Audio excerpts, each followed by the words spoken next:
네, 오늘은 에베소서 5장 15절에서 21절까지 말씀을 같이 나누도록 하겠습니다. 에베소서가 전체가 6장인데 1장부터 3장까지는 이론에 대한 이야기라면, 신학에 대한 이론이라면 4장, 5장, 6장은 우리의 삶의 실제적인 권면을 담고 있는 그러한 내용입니다.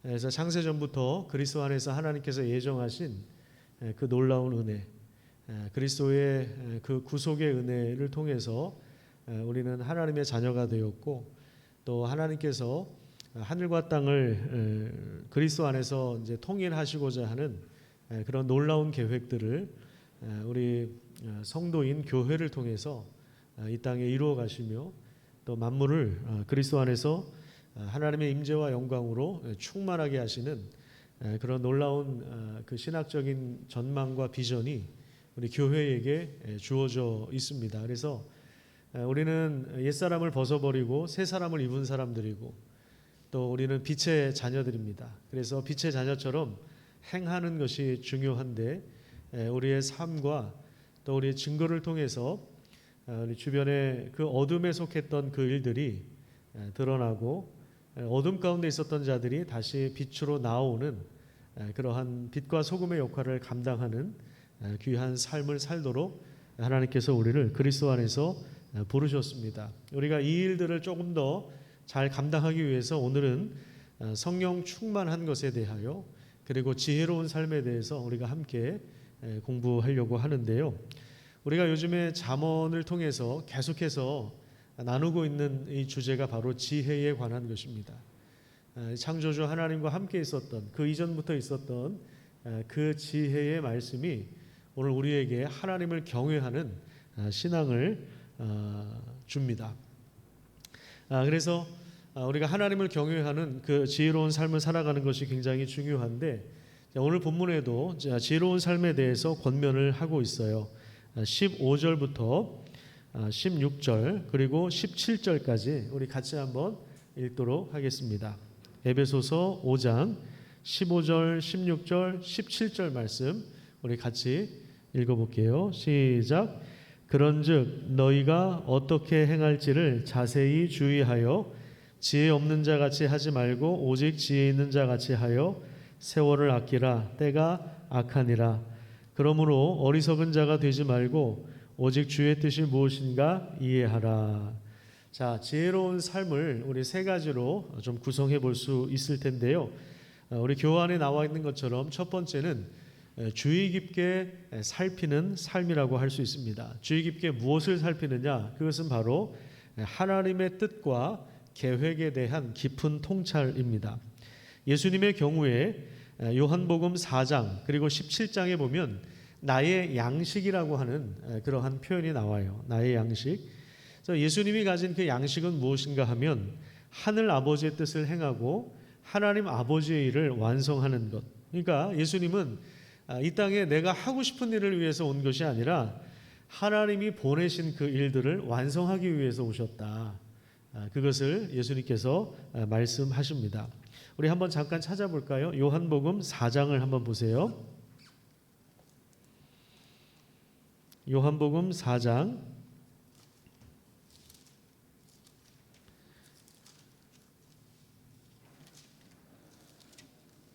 교환의 오타가 있네요. 요한복음 4장 32절부터 34절까지 교환을 그렇게 수정을 해주시기 바랍니다.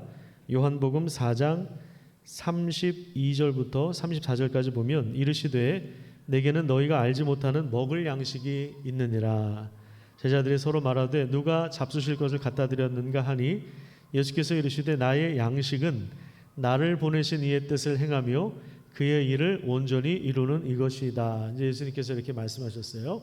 자, 한번 따라서 해볼까요? 나의 양식은 나를 보내신 이의 뜻을 행하며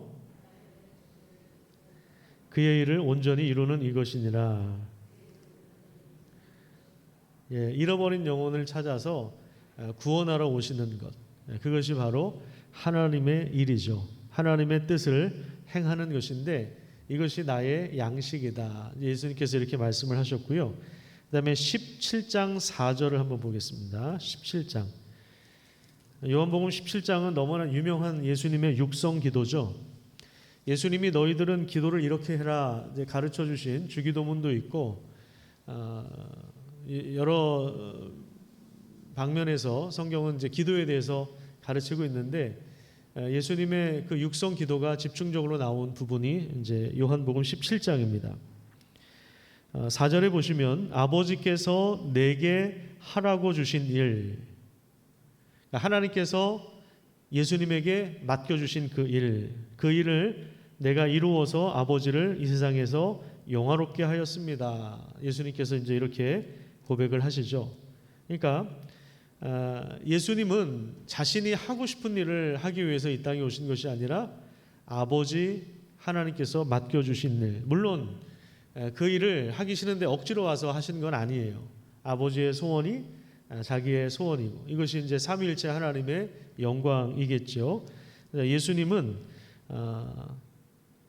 아버지께서 내게 하라고 주신 일을 내가 이루어 아버지를 이 세상에서 영원롭게 하였습니다라고 기도하시는 것을 통해서 하나님의 일을 완성하기 위해서 오셨구나라는 그러한 것을 우리가 좀 배울 수가 있고요. 그런 의미에서 지혜로운 삶은 어떤 삶인가? 내가 하고 싶은 일, 물론 그것도 중요하지만 하나님께서 우리에게 맡겨주신 일이 무엇인가? 이것을 주의 깊게 살피는 것이 또한 굉장히 중요합니다.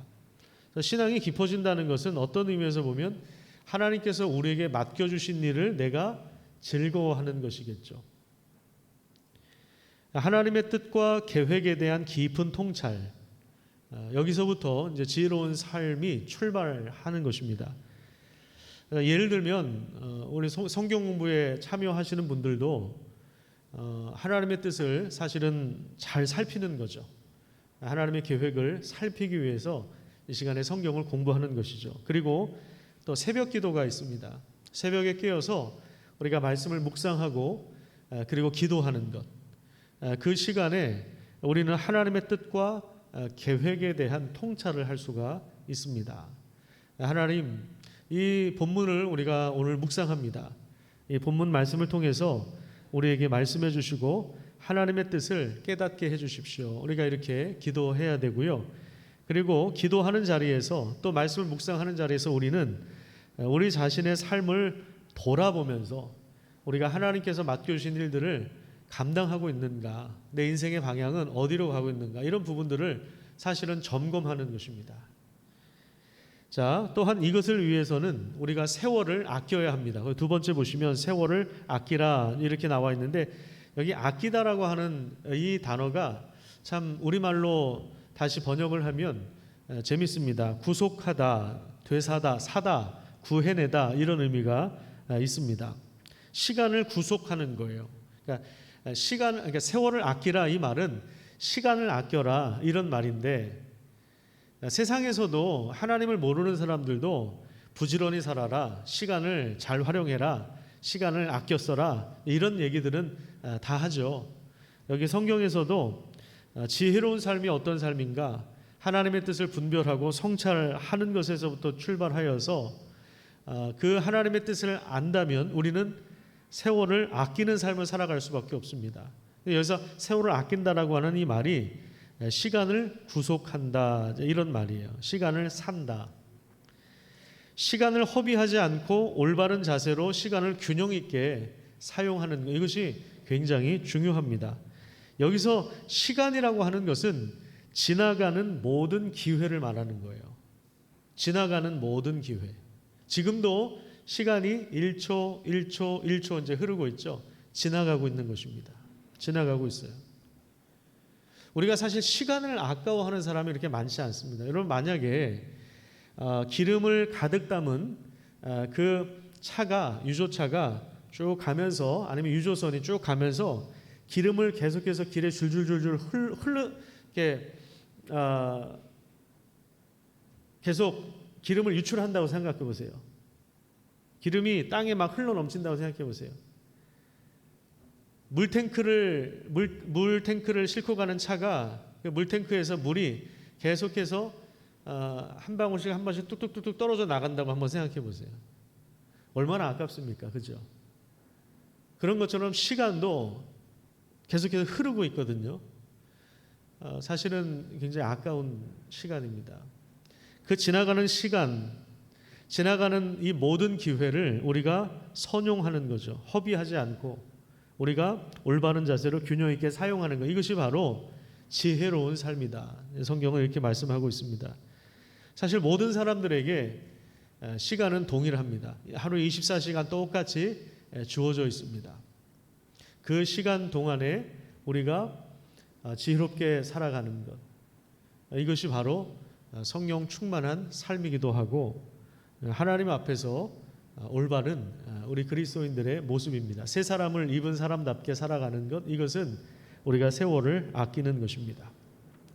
시간을 최대한 활용해서 우리가 지나가는 이 시간을 붙잡을 수 없기 때문에 그 시간을 최대한 활용하는 것, 이것이 상당히 중요합니다. 시간을 활용하기 위해서는 새벽 기도가 굉장히 중요합니다. 새벽에 일어나서 하루를 시작하기 전에 말씀으로 하나님의 뜻을 살피는 것이죠. 그러니까 1번, 2번은 지금 연관성이 있는 거예요. 그 다음에 세 번째로 우리가 세월을 아끼지 않으면요, 하나님의 뜻을 이해하지 못하고 악을 행하게 됩니다.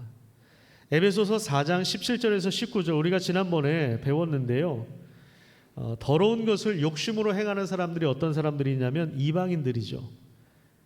그들의 총명이 어두워지고 그들 가운데 있는 무지함과 그들의 마음의 굳어짐으로 말미암아 하나님의 생명에서 떠나 있다. 감각 없는 자가 되어서 자신을 방탕에 방임하여서 모든 더러운 것을 욕심으로 행한다. 이렇게 말씀하고 있습니다. 그러니까 하나님의 뜻을 제대로 분별하지 않으면, 하나님의 계획을 알지 못하면 그 마음이 굳어져서 방탕한 길을 따를 수밖에 없는 거예요.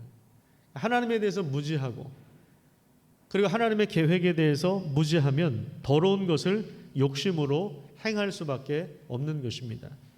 그렇기 때문에 우리는 이 복음의 진리를 깊이 이해하는 것이 굉장히 중요합니다. 성경을 읽거나 또 공부하는 것을 통해서, 큐티하는 것을 통해서, 우리가 설교를 듣는 것을 통해서 복음의 진리를 깊이 이해하는 것이 중요하고, 그 다음에 이것을 자기 것으로 만들기 위해서 훈련이 필요한데 그것을 우리는 경건의 훈련이다 이렇게 이야기합니다. 경건의 훈련이 필요합니다. 개인적으로도 경건의 훈련이 필요하고 우리가 목장 식구들하고 만나서 같이 삶을 나누는 것, 함께 말씀을 나누는 것, 기도 제목을 나누는 것, 이것도 사실 훈련이에요. 우리는 사실 다 혼자 있을 때가 편하거든요. 같이 모이면 피곤한 일이 발생합니다. 그런데 이것도 훈련이에요. 같이 모여서 같이 하나님의 말씀을 나누고 삶을 나누는 것도 이것도 훈련입니다. 경건의 훈련을 통해서 하나님의 말씀이 내면화되기 시작합니다. 그리고 이 과정에서 성령의 나타남과 성령의 도우심이 함께합니다. 그럴 때 우리는 하나님의 뜻을 깨닫고 분별할 수가 있는 거예요. 그러니까 지혜로운 삶은 첫 번째로 주의 깊게 살피는 것이고 세월을 아끼는 것이고 주의 뜻을 이해하는 것인데 이 세 가지가 긴밀한 연관성이 있다라고 하는 것을 우리가 기억해야 합니다. 자, 그 다음에 두 번째는 성령으로 충만한 삶에 대해서 같이 나누겠는데요. 우리 18절부터 21절까지 같이 한번 읽도록 하겠습니다. 18절에서 21절입니다. 시작. 술 취하지 말라. 이는 방탕한 것이니 오직 성령으로 충만함을 받으라. 시와 찬송과 신령한 노래들로 서로 화답하며 너희의 마음으로 주께 노래하며 찬송하며 범사에 우리 주 예수 그리스도의 이름으로 항상 아버지 하나님께 감사하며 그리스도를 경외함으로 피차 복종하라. 자, 여기 제일 먼저 나오는 것이 뭐냐면 성령으로 충만하라라고 하는 이 권면과 비교해서 대조해서 권면하는 내용이 술 취하지 말아라. 이제 이런 명령이 나옵니다. 여러분, 술이라고 하는 것은 흥분제일까요? 진정제일까요? 술이라고 하는 것이 흥분제입니까? 진정제입니까? 술은 우리가 흥분제라고 생각하는데 사실은 술은 진정제입니다. 자제력, 이해력, 분별력, 판단력, 이것을 마비시키는 거예요. 그러면 무절제와 결국에 방탕으로 이어지는 겁니다. 그러니까 술은 우리를 흥분시키는 흥분제가 아니라 진정제예요. 절제, 이해, 지혜, 분별, 판단력, 균형, 최선, 최고의 상태, 이것을 마비시키는 진정제예요. 뇌 전체의 중심부를 약화시키는 거예요. 로이드 존스 목사님이 이런 이야기를 한 겁니다. 이분이 왕실의 국립 그 의사 출신입니다. 의사였다가 이제 목사가 된 케이스인데, 이분이 그 전문적인 의학 지식을 동원해서 하는 얘기가 바로 술은 흥분제가 아니라 진정제다. 인간이 최고의 상태로 행동할 수 있는, 하나님의 형상을 따라서 지음받은 우리 인간이 하나님이 분별력을 주셨고 지혜를 주셨고 절제할 수 있는 능력을 주셨는데, 판단력을 주셨는데 이것을 마비시키는 거예요. 뇌 전체의 중심부를 약화시키고 마비시키는 것. 그래서 실제로 특별히 이제 우리나라는 잘못된 음주 문화가 있다 보니까 이 더러운 일을 욕심으로 행하는 일들이 술자리를 통해서 이루어지는 것이 굉장히 많습니다. 뇌물을 건네는 일부터 시작해 다 사실 술자리에서 이루어지죠. 잘못된 음주 문화를 통해서 폭력이 일어나고, 그 다음에 아이들을 방치하는 일들도 일어나고, 그 다음에 자동차 사고도 일어나죠. 이거는 사실 살인으로 연결되는 것입니다. 음주운전하는 것, 살인이에요. 살인, 사실은. 그리고 성적인 음란, 이것으로 인한 가정의 분란, 가정이 깨지고 원하지 않는 임신을 하게 되고, 이런 일들이 얼마나 일어나는지 모릅니다. 우리가 이제 미혼모 가정을 돕고 있는데요. 미혼모 가정을 돕기 위해서 우리 군포에서 미혼모를 돌보는 우리 수녀님하고 이제 대화를 나눈 적이 있는데, 수녀님이 그 얘기를 하시더라고요. 10대 아이들이 미혼모가 되는 경우, 원치 않은 임신을 하는 경우 90% 이상은 술 때문이다, 이런 이야기를 하더라고요.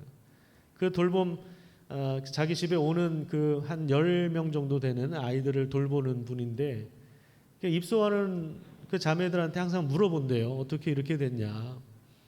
근데 90% 이상은 다 이제 술 때문에 그랬다.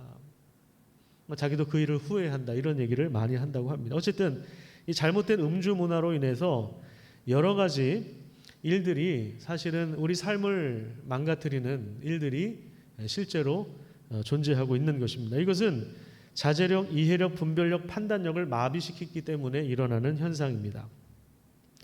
반면에 성령님은 어떤 분이십니까? 우리를 흥분시키는 분이세요. 우리를 자극시켜 주십니다. 우리의 지성과 의지를 감동하십니다. 그래서 성령님은 자신을 감추세요. 우리 성령님의 그 성품은요, 자신을 자꾸만 감추세요. 성령님은 자꾸 자기를 드러내고 이런 분이 아니세요. 성령님은 예수 그리스도와 성부 하나님을 드러내시는데 자기는 자꾸만 감추시려고 해요. 이것을 어떤 학자가 수줍음이다, 성령의 수줍음이다, 성령님은 수줍음이 많은 분이다, 이제 이렇게도 해석을 합니다. 그래서 성령님은 우리의 정신과 우리의 지성과 우리의 마음과 의지를 자극하세요. 그래서 흥분시키고 활성화시킵니다. 그래서 하나님께서 우리를 그리스도의 장성한 분량에 이르도록 하나님의 형상대로 우리를 만드셨는데, 최고의 선을 이루어 가도록 우리를 가장 영광스럽게 하시는 그 일에 있어서 성령 하나님은 자꾸만 우리를 자극시켜 주십니다. 그래서 우리가 심장이 뛸 때가 있죠. 그죠? 야, 이거다. 그래, 내가 이 일을 위해서 살아야 된다. 사람이 꿈이 생기고 그 비전을 발견하면 심장이 뛰거든요. 성령께서 하시는 우리를 흥분시키는 거예요. 여기 교환해 보시면요, 성령의 내주와 성령의 인도, 성령의 열매, 비전, 은사, 충만, 이렇게 6가지가 있는데, 우리가 풍성한 삶의 기초 제자훈련할 때 우리가 함께 나누는 내용입니다. 우선 성령님에 관해서 이야기할 것이 많이 있지만, 제일 첫 번째로 우리가 알아야 될 것은 성령님은 오셔야만 하는 분이 아니고요, 우리 안에 계시는 분이세요. 우리 안에 함께 하십니다. 이게 성령의 내주입니다. 성령님 오시옵소서, 이거 잘못된 거예요. 이미 우리 안에 함께 계세요. 성령님은 우리와 함께 하시고요. 그 다음에 성령님은 우리를 인도하시는 분이세요. 그래서 우리가 그 인도하심을 따라가다 보면 성령의 열매가 열립니다. 성령의 열매 다 아시죠? 9가지. 제일 먼저 뭐예요? 사랑. 그 다음에 나오는 게 뭐예요? 기쁨이에요. 그러니까 우리가 성령의 인도를 따르면 서로 사랑하는 삶을 살아갑니다. 이건 열매예요. 이건 부정할 수 없는 사실입니다. 그리고 삶이 기뻐요. 오늘 새벽에 마음의 즐거움은 양약이 된다, 이렇게 말씀하고 있잖아요. 기쁜 거예요. 성령께서 함께 하시면 기쁩니다. 이게 열매로 드러나는 거기 때문에 감출 수가 없어요. 금지할 법이 없어요. 그러니까 열매로 그 사람을 아는 거예요. 어떤 사람이 성령으로 충만하냐? 서로 사랑하는 사람은 성령 충만한 사람이에요.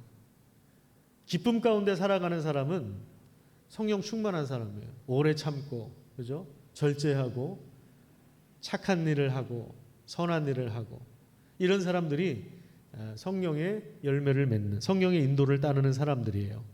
이런 사람들을 통해서 하나님은 비전을 허락해 주세요. 성령의 비전을 주십니다. 자녀들은 예언할 것이요, 젊은이들이 꿈을 꾸고 노인들이 환상을 보고, 이게 다 하나님이 교회를 통해서 주시는 비전을 이야기하는 거예요. 하나님이 행하시는 그 큰 일에 대한 그 비전을 하나님은 교회를 통해서 주십니다. 비전이라고 하는 것은 개인적인 차원에서 생각하면 안 되고 공동체적인 차원에서 하나님이 비전을 주세요. 그리고 우리에게 은사를 주십니다. 은사는 그 비전을 이룰 수 있는 능력이에요. 우리에게 다양한 은사를 주셨어요. 우리 목회자들도 다 은사가 다 다릅니다.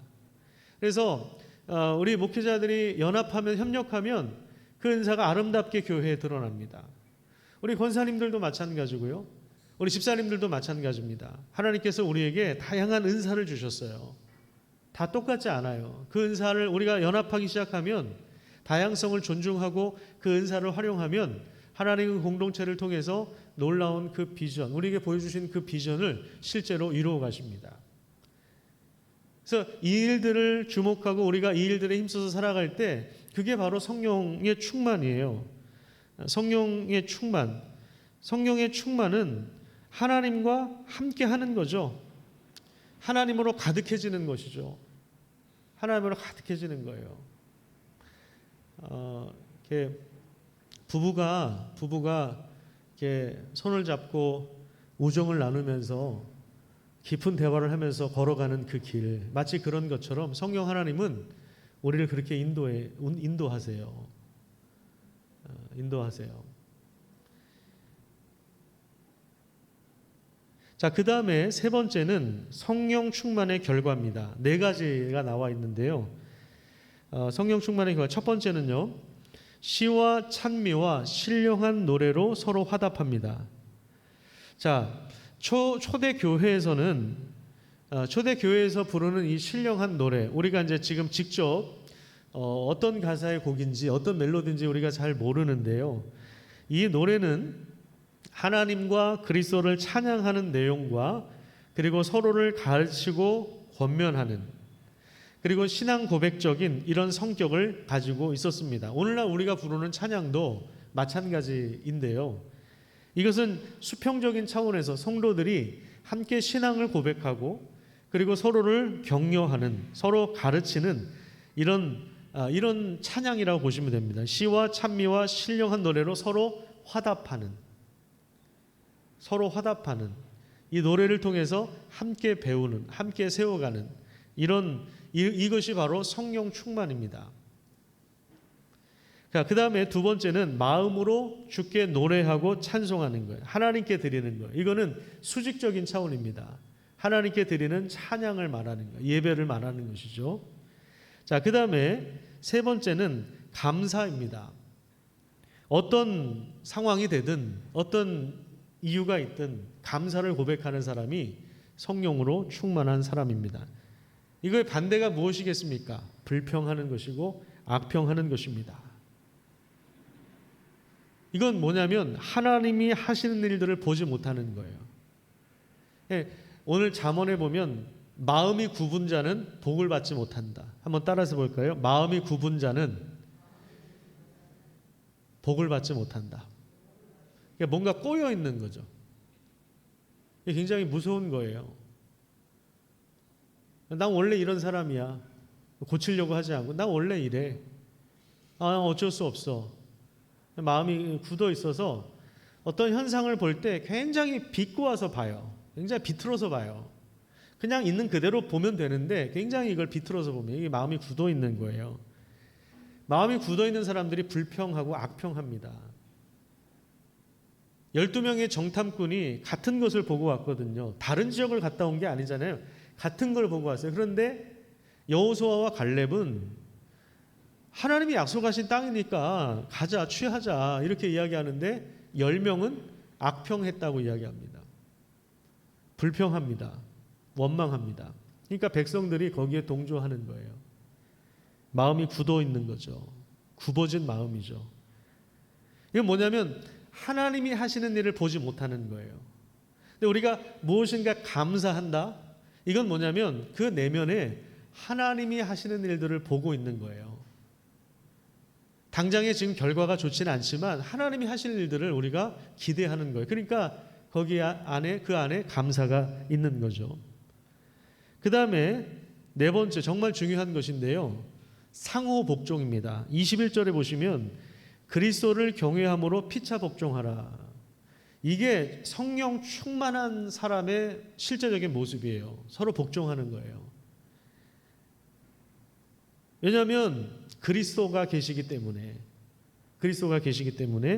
그래서 우리 이제 이 부분은 다음 주에 더 자세하게 살펴봅니다만은 22절부터 보면 부부 관계가 나오죠. 부부 관계 속에서 서로 복종하는 그리스도를 경외함으로 서로 복종하는 삶. 그다음에 6장에 보면 1절부터 4절까지 보면 자녀와 부모와 자녀 사이의 관계 속에서 그리스도 안에서 서로 복종하는 삶. 이게 성령 충만한 것이고 그다음에 5절부터 보면 종과 상전. 이건 사회에서 우리가 직장에서 또 모든 우리가 맺는 인간관계 모든 여기 다 들어가 있는 거예요. 부부관계, 부모와 자녀의 관계, 직장에서의 관계, 그러니까 상하관계 이런 관계들 이런 관계 속에서 서로 복종하는 거죠. 그리스도의 온유함과 친절함을 보여주는 삶이 바로 성령의 충만인데 이 부분은 다음 주에 더 자세하게 나누도록 하겠습니다. 자, 오늘 말씀을 다시 한번 정리하도록 하겠습니다. 우리는 그리스도 안에서 이미 새 사람이에요. 빛의 자녀로 하나님이 우리를 불러주셨습니다.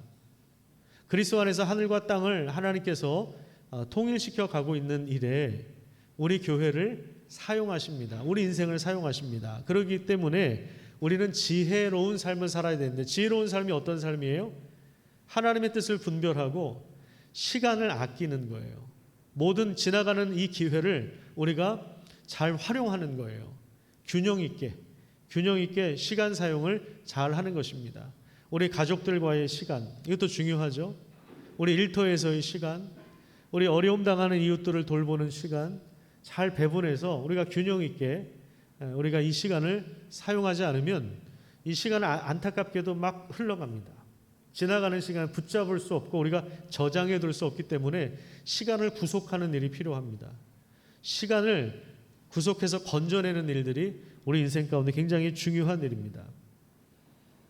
또한 우리는 성령의 충만함을 받아야 됩니다. 그래야만 사실은 시간을 잘 활용할 수가 있죠. 술에 취하는 것은 하나님이 주신 그 최고의 그 뇌의 기능들을 마비시키는 거예요. 이해력, 분별력, 판단력, 절제하는 능력 이런 것들을 다 마비시키는 진정제가 바로 술이다. 하지만 반대로 성령님은 어떤 분이시라고요? 우리를 자극시켜 주셔서 우리를 흥분시켜 주시고 그래서 하나님이 우리에게 허락해 주신 그 지성과 우리의 의지를 감동하셔서 성부 하나님의 뜻에 합당한 삶을 살아가도록 성령 하나님께서 역사하십니다. 성령 충만한 결과 4가지입니다. 성도들이 서로 가르치고 권면한 함께 신앙을 고백하면서 함께 성장해 나가는 수평적인 차원이 있고, 그 다음에 하나님을 예배하는 수직적인 차원이 있고, 그 다음에 어떤 상황에서도 감사하고요. 그 다음에 마지막으로 모든 인간관계 속에서 상호 복종하는 이런 삶을 살아가는, 이것이 바로 성령의 충만입니다. 성령 충만한 삶을 살아가시고, 그리고 지혜로운 삶을 살아가시기를 축복합니다. 그러니까 우리가 잠언 요즘에 계속 보고 있는데, 그러면 잠언에서 말하는 이 지혜의 삶을 살아갈 때 가장 중요하게 우리가 염두에 둬야 될 것이 바로 성령 충만이구나 라는 것을 또 하나 에베소서를 통해서도 우리가 좀 배울 수가 있는 것입니다. 기도하겠습니다.